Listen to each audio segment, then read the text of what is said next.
Paglipas, paglisan, may iba't ibang uri ng taong darating sa buhay mo. May mga taong aalis, may mga tao ring darating, may mga taong babalik at meron ding mananatili. May mga taong magtuturo sa iyo kung paano magmahal at kung paano makaramdam ng sakit.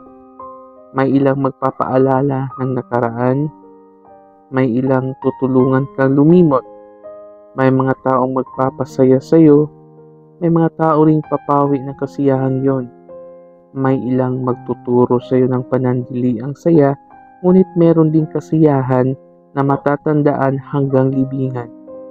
May mga taong paalalahanan kang huminga sandali, may mga taong magdadala ng pagal at bagal, may ilang manonood sa iyong paghinto, may tao pa ring itutulak ka palayo. Kahit iba't ibang uri ng tao ang makita mo, nasa sayo pa rin kung paano mo sila itatrato, mamahalin o pasasalamatan, pipigilan o pababayaan.